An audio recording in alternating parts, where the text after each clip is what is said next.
Hello students, first of all I want to congratulate all of you people because अगर आप इस video के अंदर आए हैं तो बच्चों it means you are a very sincere aspirant because आप हर अपने एक एक नंबर की चिंता करते हैं। और ये वीडियो बेटा आपको बहुत क्रिस्प और कम समय के अंदर आपके ईएम वेव्स के पूरे चैप्टर को रिवाइज करवा देगा। और बेटा कुछ शिफ्ट्स के अंदर हमारे दो दो क्वेश्चंस भी आपको इस चैप्टर के अंदर देखने को मिले।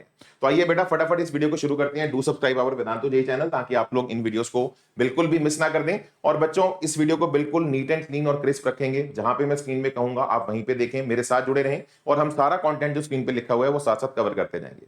सबसे पहले बेटा हमारा पॉइंट आता है यहाँ पे हमारा डिस्प्लेसमेंट करंट का। जो बेटा हमारा नॉर्मल करंट होता है वो होता है हमारा डीक्यू बाई डीटी, और वो करंट हमारा पैदा होता है कंडक्शन ऑफ इलेक्ट्रॉन्स की वजह से। ये करंट एक स्पेशल करंट है जिसको अलग तरह से डील किया जाता है, और ये हमारा तब पैदा होता है जब किसी सरफेस के अंदर एक इलेक्ट्रिक फील्ड चेंज हो रही हो। तो it is the current which is produced by changing electric flux through a surface. तो इलेक्ट्रिक फ्लक्स का बेटा फॉर्मूला आप जानते हैं, ई डॉट डी ए इंटीग्रल, और ये हमारा इलेक्ट्रिक फ्लक्स होता है। और बेटा यस, अगर मैं इलेक्ट्रिक फ्लक्स निकाल पाया तो बेटा हमारा डिस्प्लेसमेंट करंट का फॉर्मूला होता है epsilon not into d phi E by d. मुद्दे की बात, अगर किसी सरफेस में इलेक्ट्रिक फील्ड चेंज होगी तो इलेक्ट्रिक फ्लक्स चेंज होगी, इलेक्ट्रिक फ्लक्स चेंज होगी तो हमारा डिस्प्लेसमेंट करंट बेटा पैदा हो जाएगा। क्वेश्चन किस तरह का आता है, आपको यहाँ पे इलेक्ट्रिक फ्लक्स का कई बार टाइम के अंदर फंक्शन गिवन होता है, आप उसे डिफरेंशिएट करिए, एप्सिलॉन नॉट से मल्टीप्लाई करिए और डिस्प्लेसमेंट करंट की वैल्यू को निकाल लीजिए।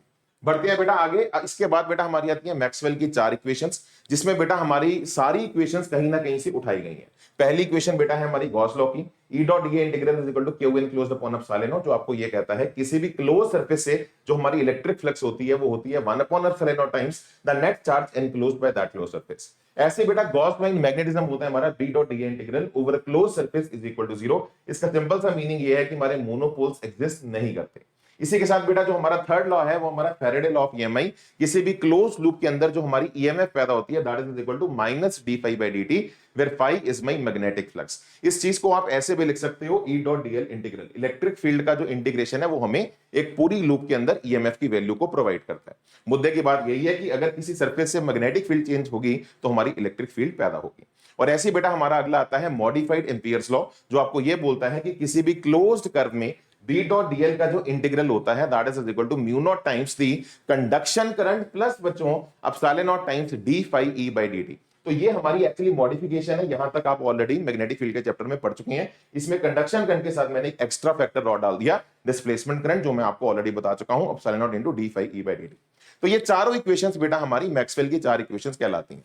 बढ़ते हैं बेटा आगे। इसी के साथ अगला जो हमारा आता है बेटा वो आता है हमारा ईएम वेव्स। अब ईएम वेव क्या है? ईएम वेव एक ऐसी वेव है जिसके अंदर हमारी ऑसिलेटिंग इलेक्ट्रिक फील्ड है।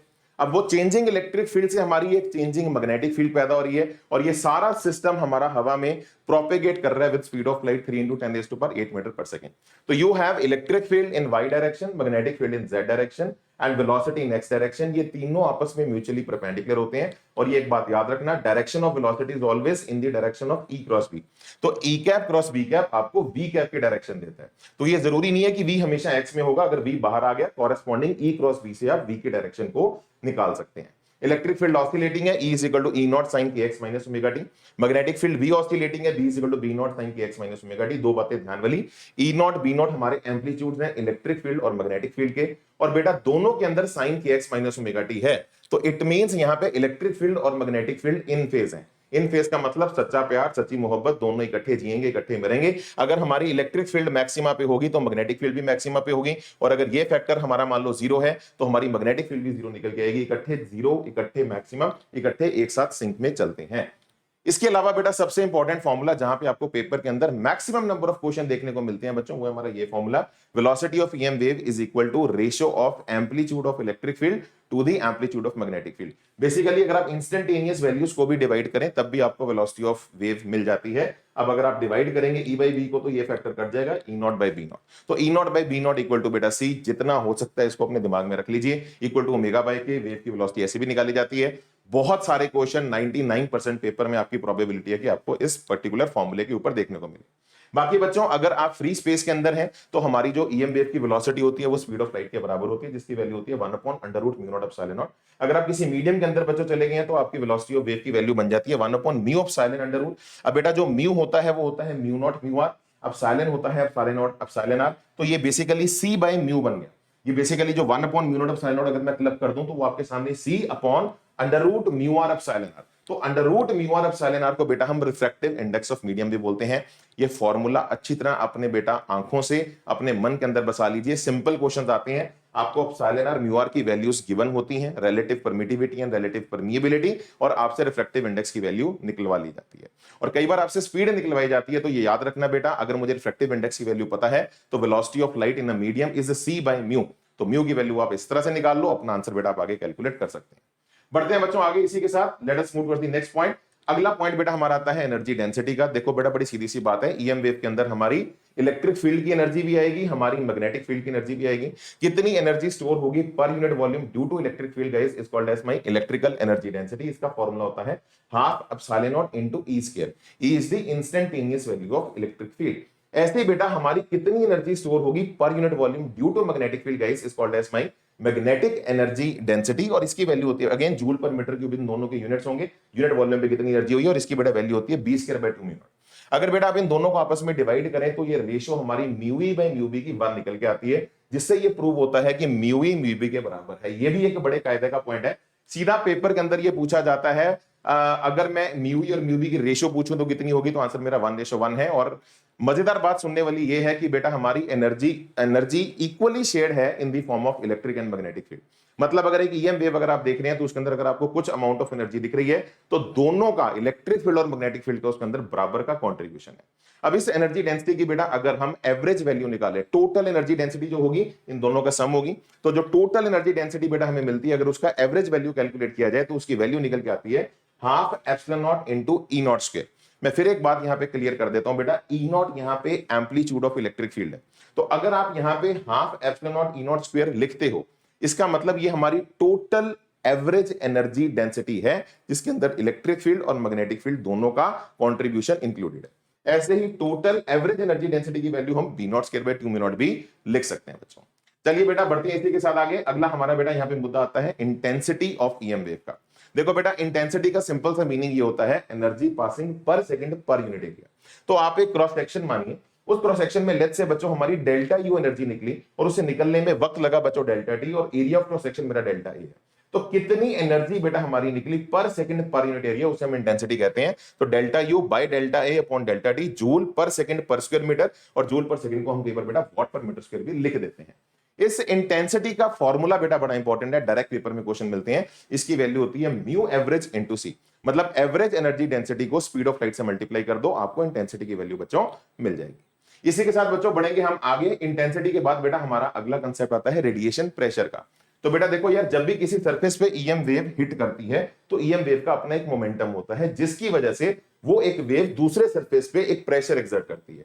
अगर सरफेस हमारा परफेक्टली रिफ्लेक्टिंग सरफेस हुआ तो बेटा हमारा रेडिएशन प्रेशर जो लगता है उसके ऊपर basically force per unit area, वो जो वैल्यू निकल के आती है उसका फॉर्मूला याद रखो। इसकी वैल्यू होती है बच्चों 2I/c। सीधा डायरेक्ट क्वेश्चन पेपर के अंदर आपको देखने को मिलती है। और अगर बेटा हमारा सरफेस एब्जॉर्बिंग हुआ तो रेडिएशन प्रेशर की वैल्यू वेनेसर निकल के आती है I/c। और बेटा ये हम तब फॉर्मूले लेते हैं अगर हमारी ईएम वेव सरफेस पे परपेंडिकुलर हिट करे। परपेंडिकुलर हिट करे, अगर आप एंगल पे हिट करते हैं तो बेटा याद रखो फॉर्मूला, अगर सरफेस हमारा रिफ्लेक्टिंग है और हम अगर एंगल पे हिट करते हैं तो रेडिएशन प्रेशर का बेटा सर फॉर्मूला हो जाता है 2I/c इनटू वेनेसर cos स्क्वायर थीटा। तो यहां पे बस हमारा cos स्क्वायर थीटा का एक फैक्टर एक्स्ट्रा आता है। और अगर बेटा देखो आप 90 पे हो तो फील करके देखो थीटा की वैल्यू 0 होगी, तो cos 0 की वैल्यू 1 होगी, आपका यही फॉर्मूला दोबारा कन्वर्ट हो जाए। इसके आने की थोड़ी प्रोबेबिलिटी एंगल वाले की कम रहती है, बट स्टिल एक आधी बार पूछा जा चुका है, तो आपको इसके बारे में हल्का सा आइडिया होना चाहिए बच्चों। इसके बाद बेटा हम बढ़ेंगे हमारे ईएम स्पेक्ट्रम के ऊपर। यार बहुत इंपॉर्टेंट है, सीधा रेडीमेड क्वेश्चंस बेटा आपको पेपर के अंदर इस स्पेक्ट्रम के ऊपर पूछे जाते हैं। सबसे पहली बात तो बेटा आप लोगों को ऑर्डर ही पूछ लिया जाता है, तो मैं आपके सामने बेटा ये ऑर्डर रख रहा हूं। ये जो हमारा ऑर्डर है राइट साइड वाला, इस ऑर्डर में हमारा वेवलेंथ इंक्रीज हो रहा है, और डेफिनेटली बेटा अगर इस ऑर्डर में वेवलेंथ इंक्रीज हो रहा है तो इसके ऑपोजिट डायरेक्शन में हमारा फ्रीक्वेंसी इंक्रीज हो रहा है। तो ऑर्डर में अगर हम चले तो बेटा सबसे ज्यादा फ्रीक्वेंसी मींस सबसे ज्यादा एनर्जी होती है हमारी गामा रेज की, और ऐसी बेटा फिर हमारी फ्रीक्वेंसी कम होती जाएगी और वेवलेंथ बढ़ती जाएगी। Then you have X rays, then UV rays, visible rays. Visible rays बेटा फर्दर हमारा व्हाइट लाइट जो होती है उसके अंदर फर्दर हमारा बेटा विब्ग्योर बनता है, जिसमें वॉयलेट और रेड की वेवलेंथ बेटा याद रखो। आपको ये वैसे भी याद होना चाहिए, जो हमारी विजिबल लाइट होती है उसकी जो रेंज होती है वेनेसर, वो 400 नैनोमीटर से लेके 700 नैनोमीटर के बीच में लाई करती है, जिसमें वॉयलेट हमारा 400 नैनोमीटर है और रेड वेनेसर हमारा 700 नैनोमीटर है। विजिबल के बाद बेटा हमारा आता है infrared, then we have microwaves and then we have radio waves. बेटा ये ऑर्डर दिमाग में अच्छी तरह बसा लीजिए, बिकॉज इस ऑर्डर के ऊपर ही, ये ऑर्डर ही आपका एक अपने आप में न्यूमेरिकल है जो पेपर के अंदर पूछा जाता है। और अब बेटा जो सबसे इंपॉर्टेंट बात जो भी रिसेंटली मैंने ऑब्जर्व किया है, बहुत ज्यादा आपको इलेक्ट्रोमैग्नेटिक स्पेक्ट्रम की वेव्स की एप्लीकेशंस के ऊपर पूछी जा रही है, वो है बेटा हमारी एप्लीकेशंस। तो बेटा डिफरेंट वेव्स की जो एप्लीकेशंस हैं, इनको आप अच्छे से दिमाग में रखिए, याद कर लीजिए, बिकॉज ये सारी applications he in the form of बेटा आपका मैच द कॉलम पेपर में आजकल पूछी जा रही है। मैं क्या करके आपके सामने पढ़ता जाता हूं, अब इनको अपने दिमाग में अच्छी तरह से याद कर लेना बच्चों। रेडियो वेव्स बेटा हमारी यूज की जाती है रेडियो और टेलीविजन कम्युनिकेशन सिस्टम के अंदर। तो याद रखिए जितने भी हमारे जो टेलीविजन के जो हमारे सिस्टम्स हैं, उनके अंदर हमारी रेडियो वेव्स यूज की जाती है। सेकंड बच्चों हमारी माइक्रोवेव्स है। माइक्रोवेव्स बेटा याद रखना, जो हमारा रडार सिस्टम होता है, एयरपोर्ट्स पे जो आप रडार देखते हैं, तो एरोप्लेन्स की नेविगेशन के लिए बेटा ये हमारा रडार सिस्टम यूज किया जाता है। आप माइक्रोवेव्स को थ्रो करते हो, एरोप्लेन से रिफ्लेक्ट होकर वो वापस आती हैं, तो ये हमारी जो वेव्स है माइक्रोवेव्स, ये हमारी एयरक्राफ्ट नेविगेशन के अंदर, रडार सिस्टम के अंदर यूज की जाती है।